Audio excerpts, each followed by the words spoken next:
नमस्कार, प्रभा साक्षी देख रहे हैं आप। आपके साथ मैं हूं अंकित सिंह। हमेशा की तरह इस कार्यक्रम में मौजूद हैं प्रभा साक्षी के संपादक नीरज कुमार दुबे जी और कार्यक्रम है चाय पर समीक्षा। चूंकि चुनावी माहौल है, 2 राज्यों में वोटिंग हो चुकी है, एक जम्मू कश्मीर है और एक हरियाणा है। 8 तारीख को इसके नतीजे भी आ जाएंगे।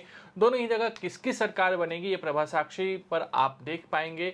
लेकिन आने वाले दिनों में 2 और महत्वपूर्ण राज्य में चुनाव होने हैं।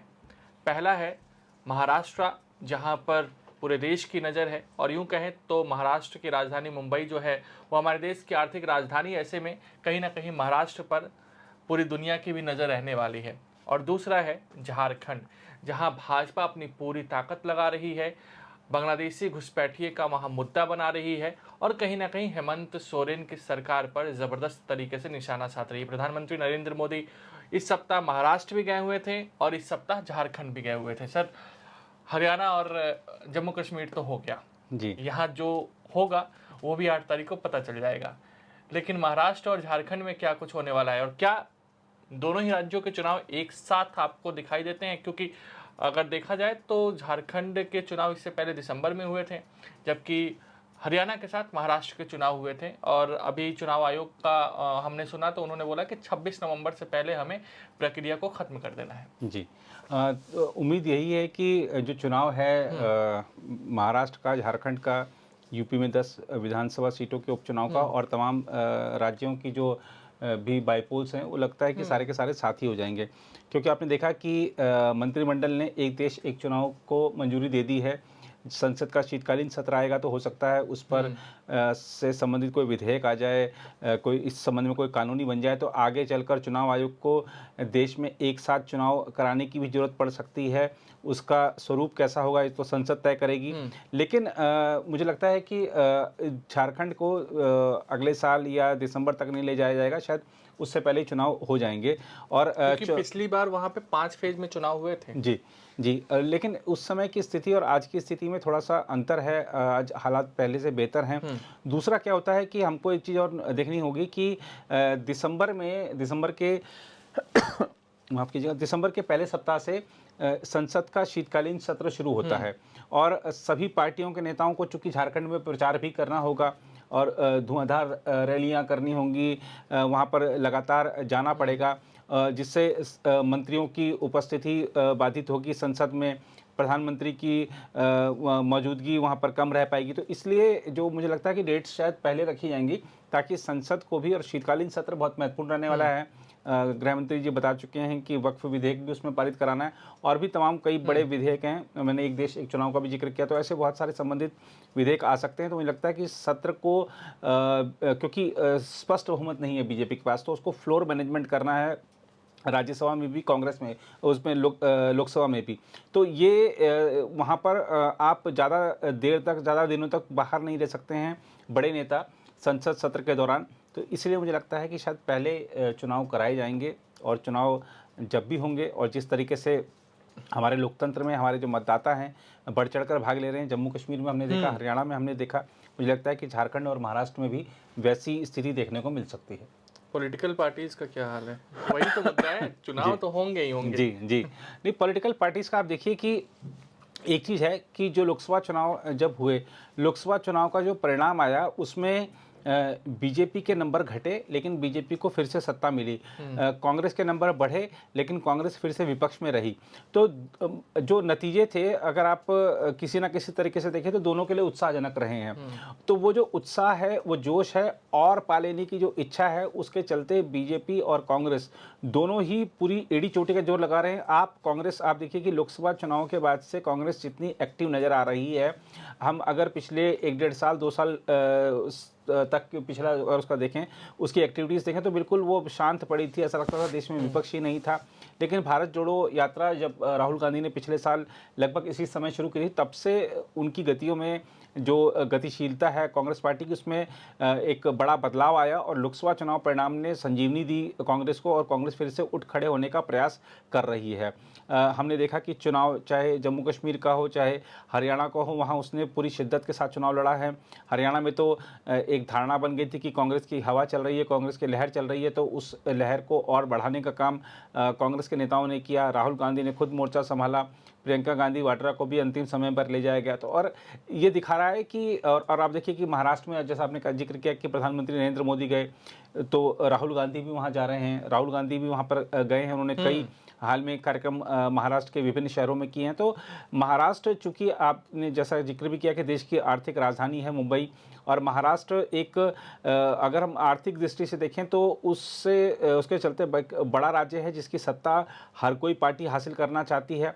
तो महाराष्ट्र की जो लड़ाई है वो कांटे की लड़ाई होने वाली है। और ख़ासतौर पर हमने देखा कि ये जो पिछले 5 साल महाराष्ट्र की राजनीति में जो जिस तरीके के नाटकीय बदलाव आए, जिस तरह के अकल्पनीय वहाँ पर गठबंधन हुए, उससे लोग भी अब इस बात को देखना चाह रहे हैं कि इस बार किसकी सरकार बनेगी। वो इसके साथ है, ये इसके साथ है, उसने इसकी पार्टी तोड़ दी, इसने उसकी पार्टी तोड़ दी। अब नहीं, सवाल अब भी तो वही है, कौन किसके साथ है। हाँ, कौन किसके साथ है। देखिए आप देख ही रहे हैं, हरियाणा में हमने देखा कि एक नेता अशोक तंवर जो कि 2 घंटे पहले बीजेपी के लिए वोट मांग रहे थे, बीजेपी की सरकार बनाने का आह्वान कर रहे थे, अचानक से फ़ोन आता है डील डन, वो जाके कांग्रेस को ज्वाइन कर लेते हैं वापस से।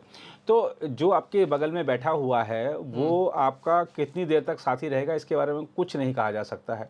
हमने देखा था कि किस तरीके से जब उद्धव ठाकरे की सरकार गिरी थी तब एकनाथ शिंदे और उनके समर्थन में जितने भी विधायक गए थे शिवसेना के, उन्होंने कैसे कैसे प्रपंच रचकर धोखा दिया था अपनी पार्टी को, या अपनी पार्टी को के साथ मतभेदों के चलते उन्होंने पार्टी को छोड़ा था, जो भी आप कह लीजिए। तो लेकिन ये दिखाता है कि राजनीति में जो साथ बैठा है वो कितनी देर तक साथ रहेगा कुछ नहीं कहा जा सकता।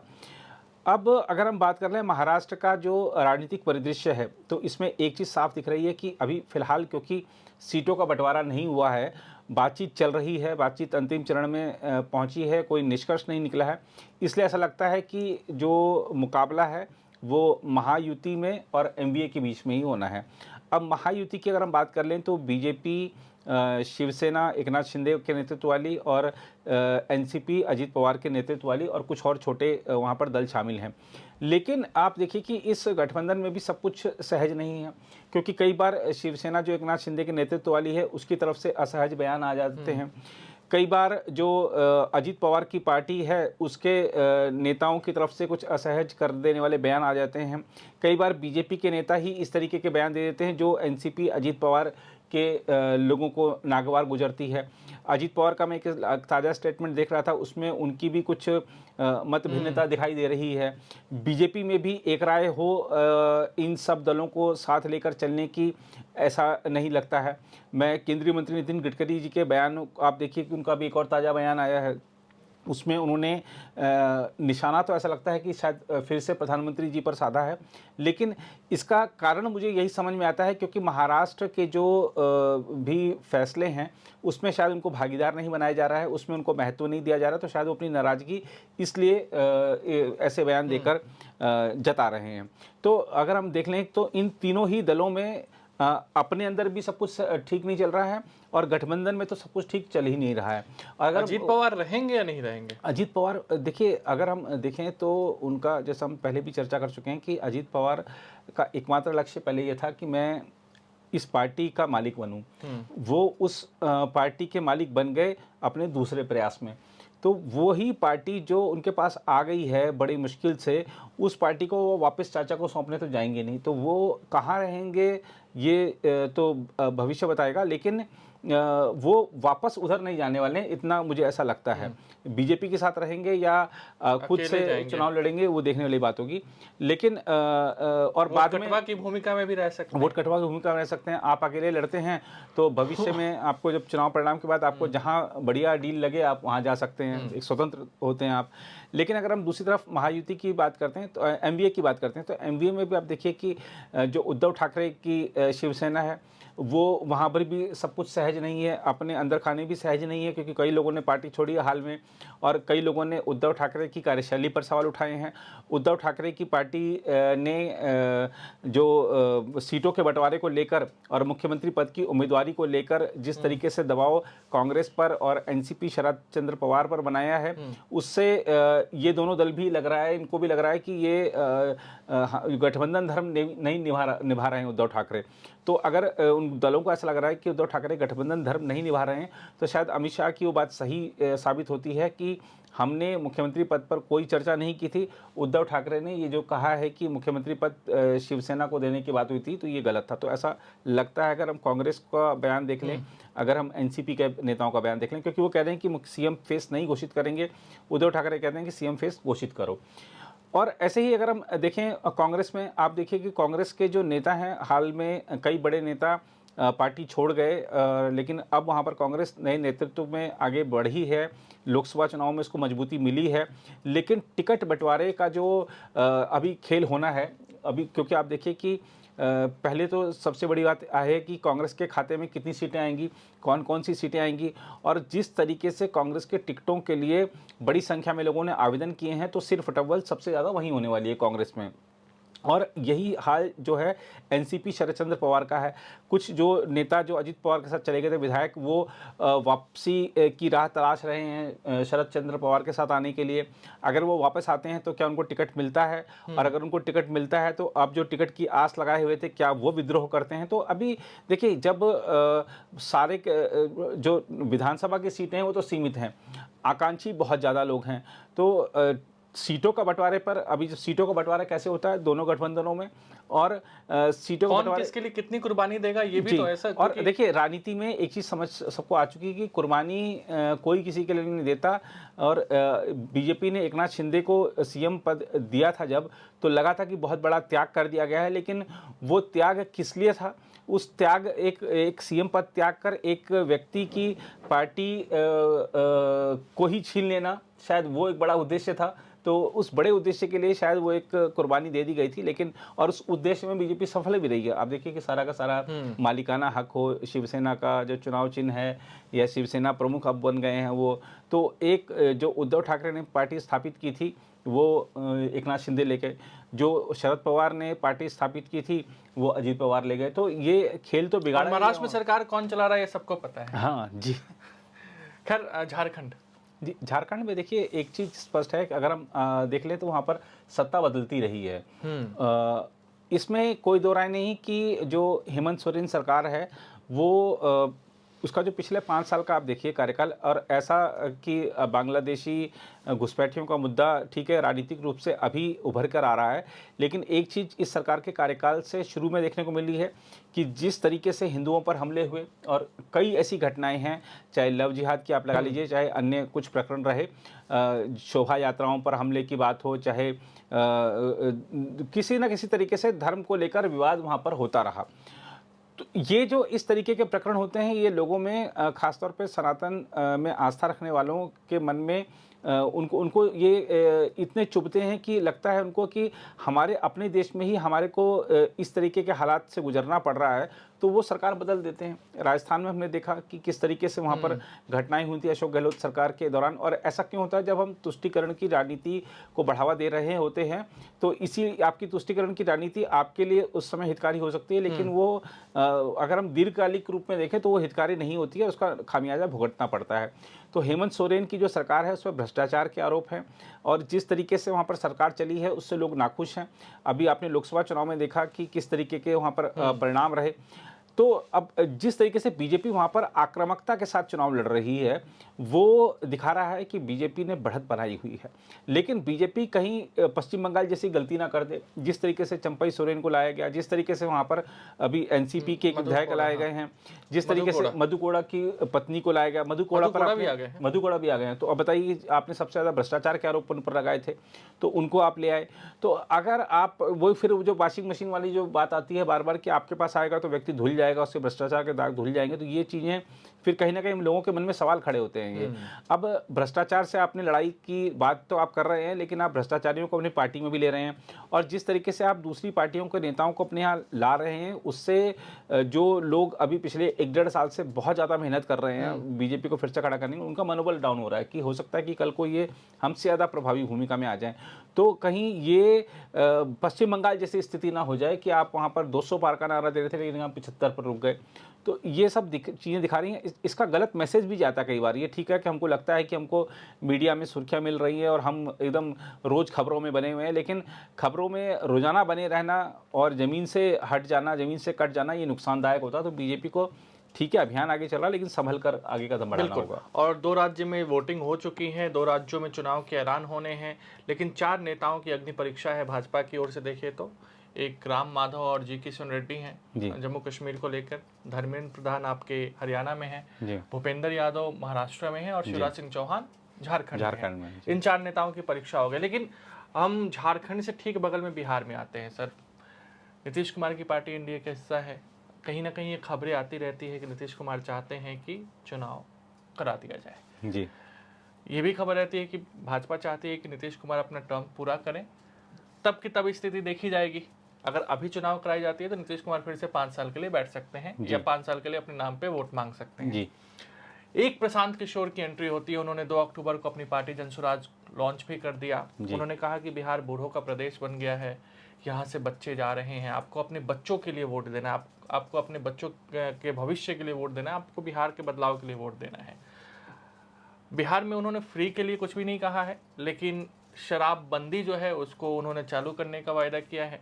इसके साथ ही उन्होंने जिस तरीके से मुकेश भारती को उन्होंने अपने पार्टी का कार्यकारी अध्यक्ष बनाया, जो आईएफएस अधिकारी रहे हैं, बुजुर्गों के लिए 2000 पेंशन देने की बात कही है। तो प्रशांत किशोर को लेकर आप क्या सोचते हैं? क्या प्रशांत किशोर जिस तरीके से पदयात्रा कर रहे हैं, तो एक संशय ये भी है कि वो आने वाले दिनों में अरविंद केजरीवाल की राह पर तो नहीं होंगे?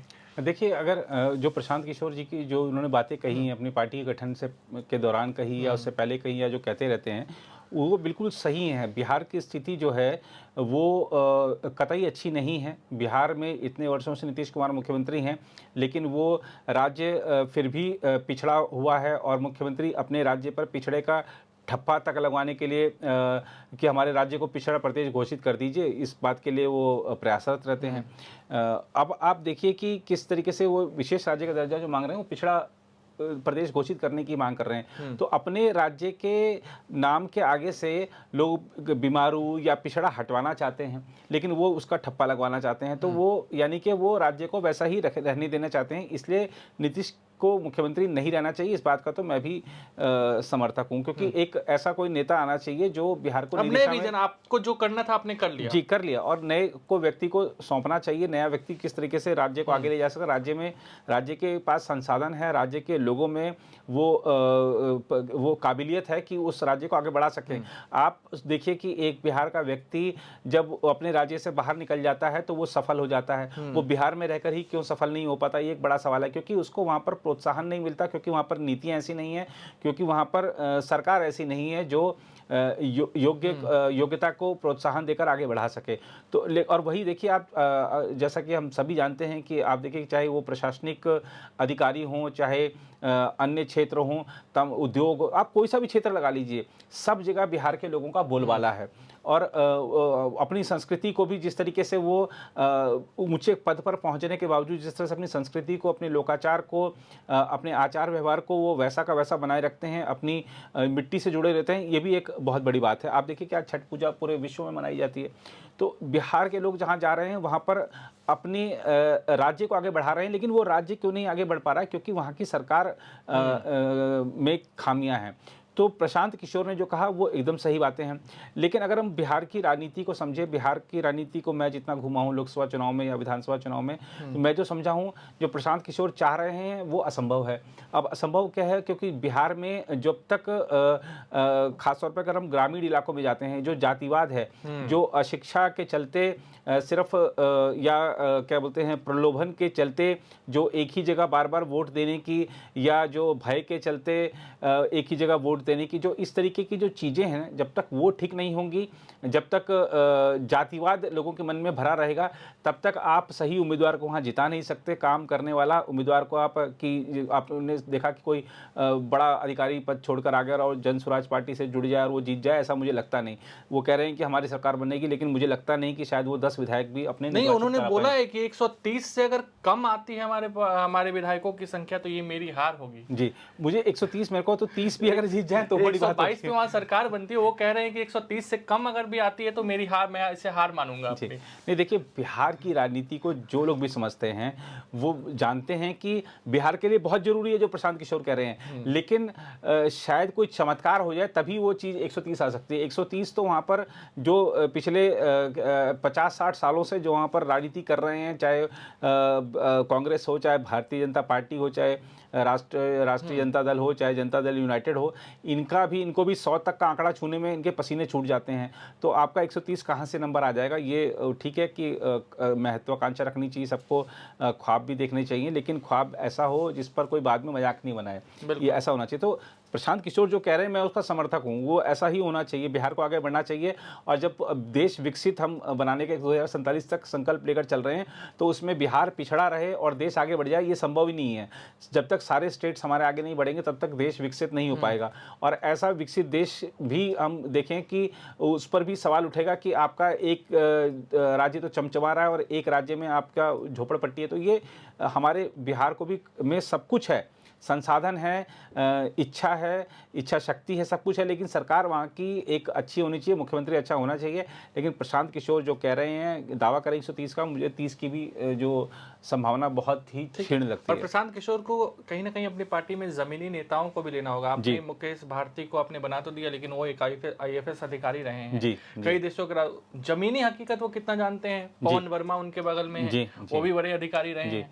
तो खैर वो अधिकारी बोल अच्छा सकते हैं, वो एजेंडा अच्छा रख सकते हैं, वो स्टेट की जो कह सकते हैं कि उसको कैसे आगे बढ़ाया जाए इसके बारे में एक रूपरेखा एक अच्छी बना सकते हैं, वो सब चीज़ें कर सकते हैं।